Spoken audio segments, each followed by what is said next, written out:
اور اس کے بعد کہا گیا لا تمدن عینیک الی ما متعنا بازواج منہم، کفار اور دنیا پرست لوگوں کے محلات، ان کی بلڈنگیں، ان کے مکانات اور ان کے عیش و آرام دیکھ کر کے اپنی آنکھیں پھیلاؤ مت، اپنی آنکھیں ان کی طرف مت پھیلاؤ اور غمگین مت ہو، ارے ہم تو تنگی ترشی میں زندگی بسر کر رہے ہیں اور یہ کتنے عیش و آرام کے ساتھ زندگی بسر کر رہا ہے۔ بوسطہ ایک کتاب ہے، ہم لوگوں نے بچپن میں پڑھا ہے، فارسی کی کتاب ہے، سعدی کی ہے، تو اس میں ایک واقعہ بیان کیا اور ہمارے استاد بیان کرتے کرتے پڑھاتے پڑھاتے رو پڑے تھے۔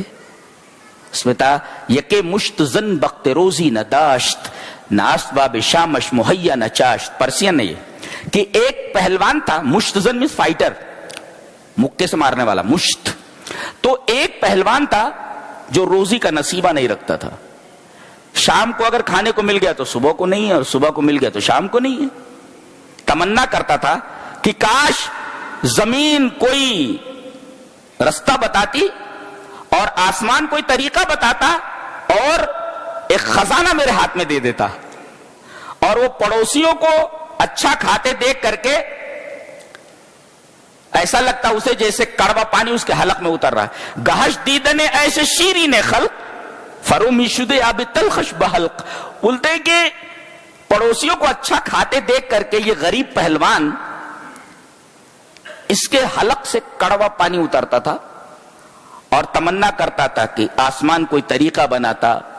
زمین کوئی رستہ نکالتی اور کوئی خزانہ میرے ہاتھ میں دے دیتی۔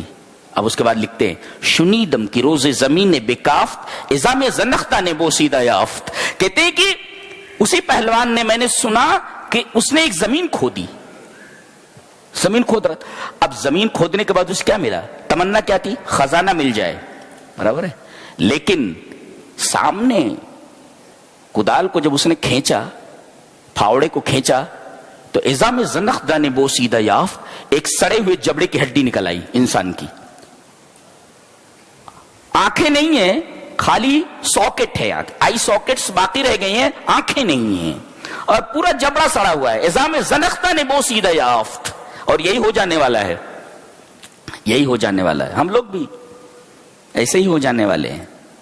یہ میک اپ، وہ میک اپ، وہ ناچ رہا ہے، وہ کود رہا ہے،